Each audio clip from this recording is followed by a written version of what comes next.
On this episode of Cape Media News, we take you inside Capt Lazarus Haunted Harbor, celebrate a new fire station in Hyannis, and learn about forest bathing with the Harwich Conservation Trust. These stories and more. This is Cape Media News.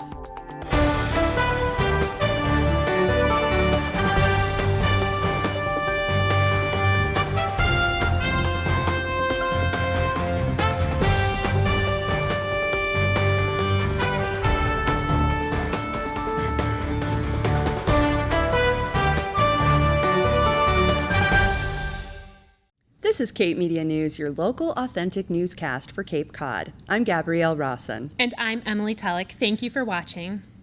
Emily, I thought we were going to co-anchor our special Halloween episode in costume. Oh, I am wearing a costume. You are? What are you supposed to be? Oh, I'm you. I'm Gabby Rawson. Oh, okay. And let me guess, you're Wednesday Addams? Actually, since we do the show on Friday, I thought I would be Wednesday Addams' distant cousin, Friday Addams. Ah, okay. Well, now that we've covered that, maybe we should get into the news, don't you think? I think so. On October 12th, the Hyannis Fire Department celebrated their new fire station with a memorial and dedication open house. The building has been operational since 2018 and replaced the previous fire station. Funding was approved in April 2016, with construction beginning shortly after. The open house was an opportunity for the community to tour the new facility. Tyler Allen was on the scene, and Emily Tellick reports. Yeah.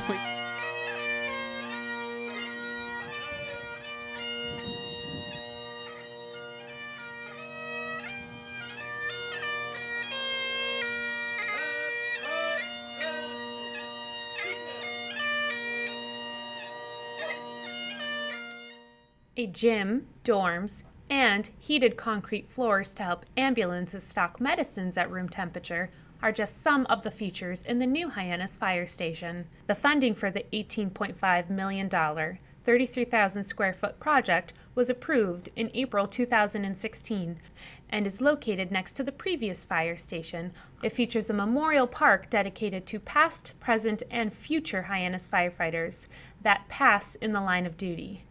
The new Hyannis Fire Station has been operational since October 2018, but on October 12, 2019, they held an official open house and memorial dedication to celebrate. Today was the culmination of 20 years of the new fire station design and concept, then also the 3-year building project of the fire station and the memorial itself. So it was a capstone to a lot of people's hard work over the last few years. The approval of the fire station was difficult. It took four votes to get it approved, and it's pretty difficult to get a fire station approved nowadays, the cost of a municipal project. So it was our way of thanking the community for providing us with a new, safe, modern fire station, and the firefighters giving back and raising money to kind of beautify this corner of the lot. Plans for a new headquarters were a long time in the making, and once approved, construction took several years. Construction went well. You can see the fruits of the labors. We still have a few things we're finishing up.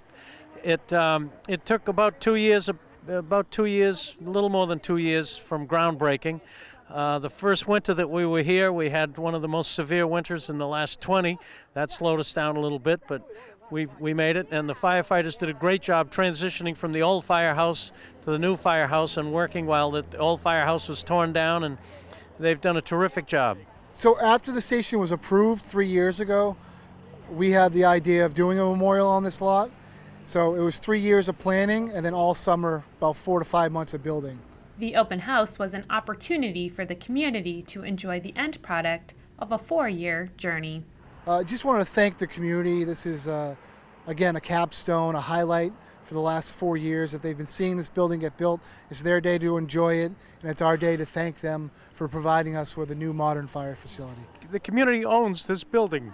It's not built for the firefighters or for the commissioners. It's built for the community, to serve the community, to make sure that they're safe and sound in Hyannis for both residents and visitors alike. In Hyannis, for Cape Media News, I'm Emily Tellick. If you would like to see the new station for yourself, it's located at 95 High School Road in Hyannis. Visit them online at hyannisfire.org. Since 2010, Entrepreneurship for All, also known as EforAll, has been turning dreams into business all over Massachusetts. On Cape Cod, the twice-yearly Business Accelerator program has been changing lives and improving the local economy through mentorship, pitch contests, and cash prizes. We met with EforAll's Executive Director, Kristen Marshall, and local entrepreneur Todd Kepp to learn more about the program and Todd's exciting new business, Mass Paranormal Adventures. Cape Media News reports. How many of you have ever seen a ghost or heard one? A few less. Who are you going to call if you see a ghost? Mass Paranormal Adventures might be a good start. As a newly formed group of paranormal investigators that service Cape Cod and southeast Massachusetts, they explore haunted locations for signs of ghostly activity. Starting a new business on Cape Cod can be daunting, but Mass Paranormal Adventures was accepted into a free 12-week entrepreneurship course through EforAll Cape Cod called the Accelerator Program. It's designed to provide mentorship, training, and networking opportunities to small businesses so they can grow and prosper. So EforAll Cape Cod is a nonprofit focused on economic development through entrepreneurship, and so we recruit entrepreneurs from across the Cape. It's a free program, so if someone has a business idea or an early stage business that they would like to grow, they apply for free, and if they get accepted, then they get into this year-long program, and that's what we're seeing tonight, is 15 entrepreneurs who've gotten into the Accelerator Program. So EforAll Cape Cod, as part of our Accelerator Program, what do you get with that in this free program? So you get classes, so folks in the program go to class twice a week. They get access to free office space. Each gets paired with a team of 3 mentors. And they actually have access to some seed capital as well. We have $20,000 that we award across the year to folks as they progress. EforAll has been great. So I can't stress enough the importance of the Accelerator Program and how they've helped me build the foundation to make a successful business. So in the EforAll Accelerator Program, we're learning every facet of business, from how to find your client, verify that's your client. So everybody makes assumptions on who your client is, but that does change. It teaches you the basic foundations of business and how to start it. So how to get your product to the client, at what price, and if it's sustainable. Halfway through the Accelerator Program, participants must present a progress pitch where they discuss what their business is and the goals they hope to accomplish. Mass Paranormal Adventures presented their pitch this past week, along with several other businesses. So tonight we have the Entrepreneurship for All progress pitch. So essentially we have 15 entrepreneurs from Cape Cod who are starting businesses, and they're halfway through our Business Accelerator, and so they each have 3 minutes to pitch their business idea tonight. Essentially what they've been asked to pitch is, first, tell us your business.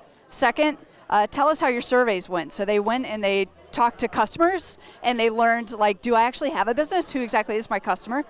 And then the third thing they're going to tell us is their goals. So they're going to give us 4 goals that they hope to accomplish by December, which is when we have our final pitches and when we give away the money. So Mass Paranormal Adventures is offering 3 different things. We're offering historical and haunted walking tours of some of the great main streets we have here on the Cape. Second part is we're going to do group paranormal investigations, where we'll take a group of 20 people out there, we'll teach them how to investigate, and then we'll give them the opportunity to investigate and see what they can catch on their own. And the third part, if you're really feeling up to it, is we're going to do something like a paranormal lockdown. We'll rent a place out for the night, and we'll see how long you last. EforAll Cape Cod's support of Mass Paranormal Adventures came easily, as their historical walk tours and group paranormal investigations can be productive and fun activities on Cape Cod during the slow winter months. So Todd's Mass Paranormal Adventures was an easy pick. I remember the interviewers in the room. We just loved the idea. Someone said he could sell this to anyone. He was an excellent salesman in the interview, so that was great. But we were also talking about Cape Cod in the winter. What activities are available? We think this would be a really nice way for someone to go spend a Saturday in November on Cape Cod. What else are you doing? And so we think it'd be a really interesting business and that it will do well. For more information on EforAll, including ways to get your small business involved, visit EforAll.org. In Hyannis, for Cape Media News, I'm Emily Tellick.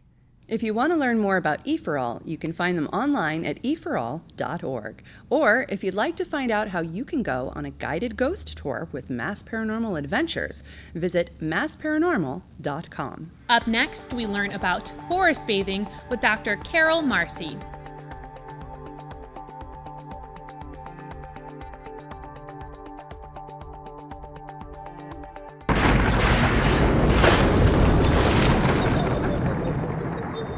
Ahoy there, me mateys of all ages. Captain Lazarus Haunted Harbor is now open and ready to chill your bones with fright. Every weekend in October, don't miss your chance to see one of Cape Cod's scariest and funnest attractions. The Haunted Harbor is located at the Cape Cod Community Media Center, 17 Shad Hole Road in Dennisport, and is open from 6 p.m. to closing. The Haunted Harbor is a maze of 13 rooms with spine-tingling creatures, monsters, and ghoulies waiting to surprise you around every corner. Admission is $10 to Captain Lazarus Haunted Harbor. The Haunted Harbor is located at the Cape Cod Community Media Center, 17 Shad Hole Road in Dennisport, and is open from 6 p.m. to closing. Follow us on Facebook, or we may follow you.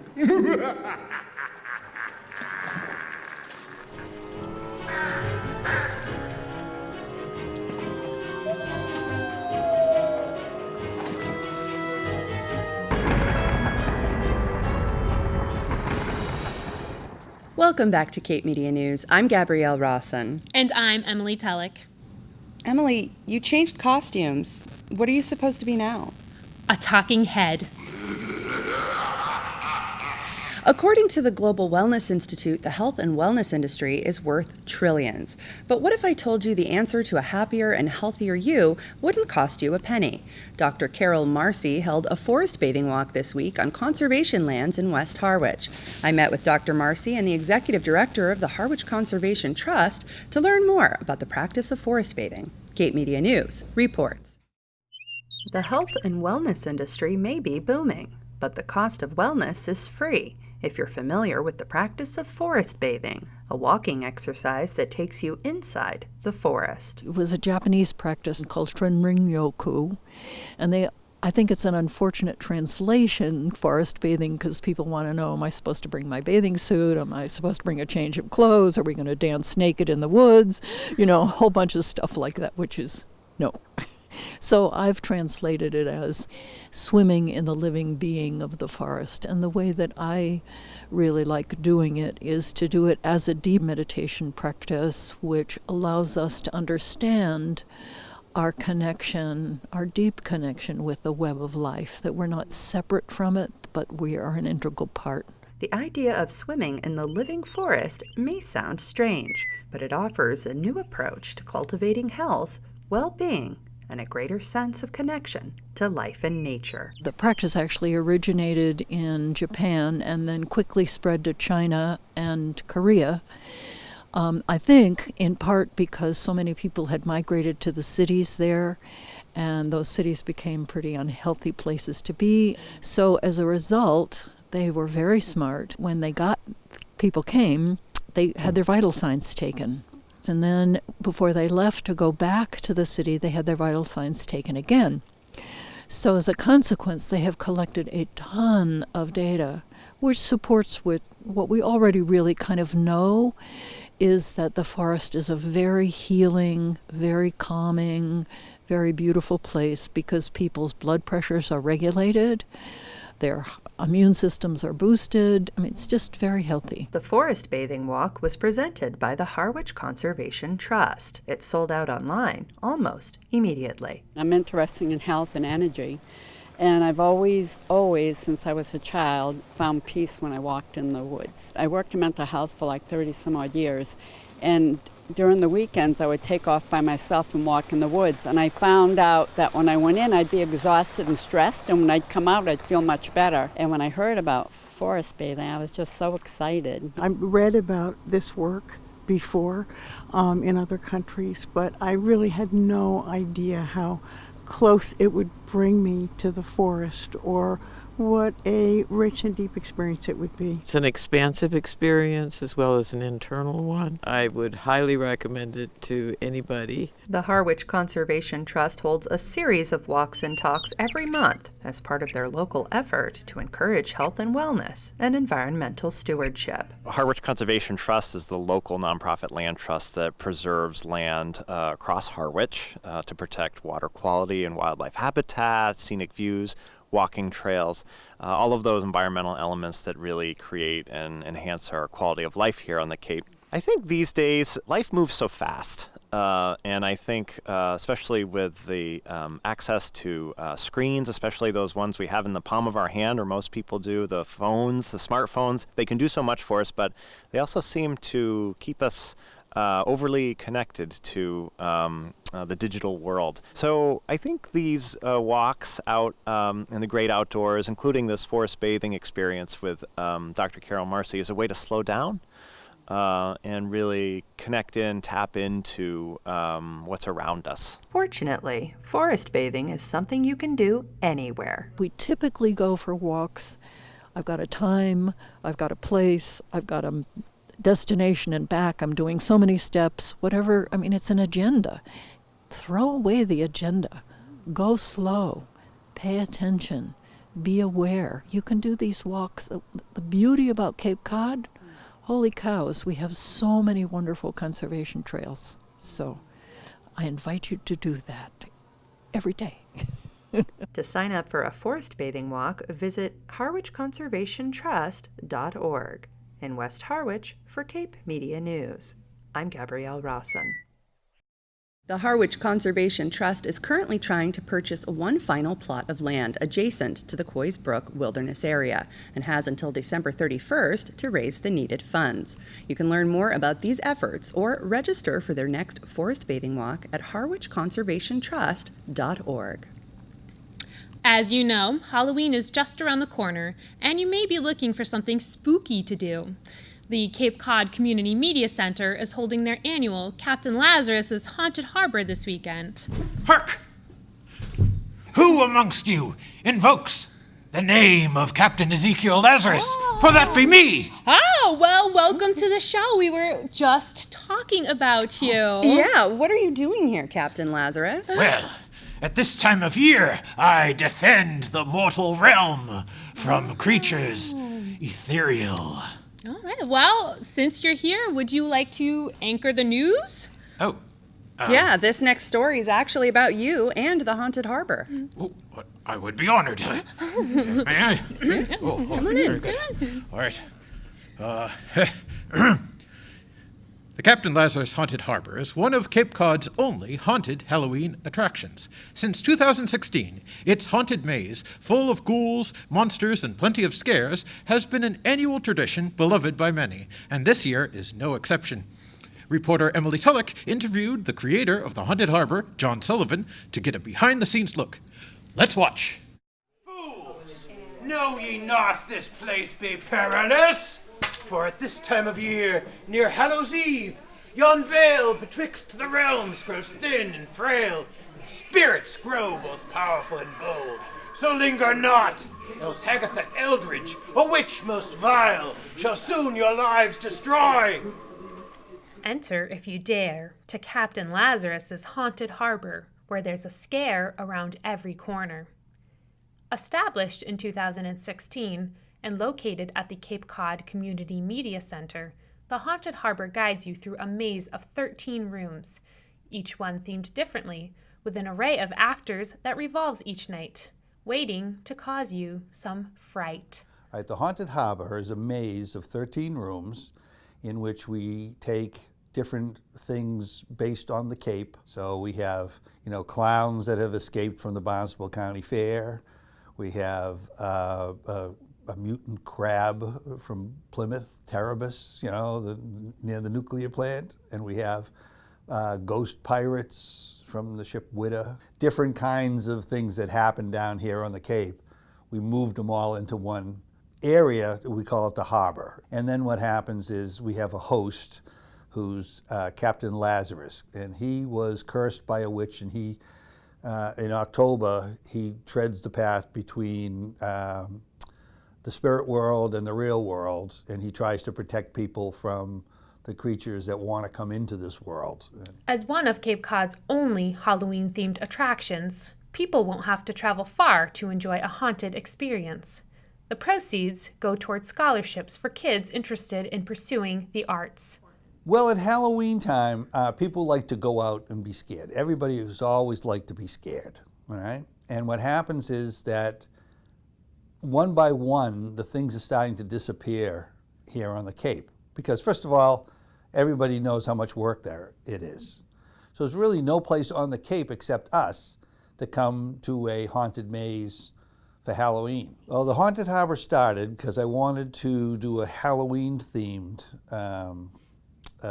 event to raise money for scholarships that we can give away here at the station at the Cape Media, and for kids who wanted to go into the arts and do things in the arts.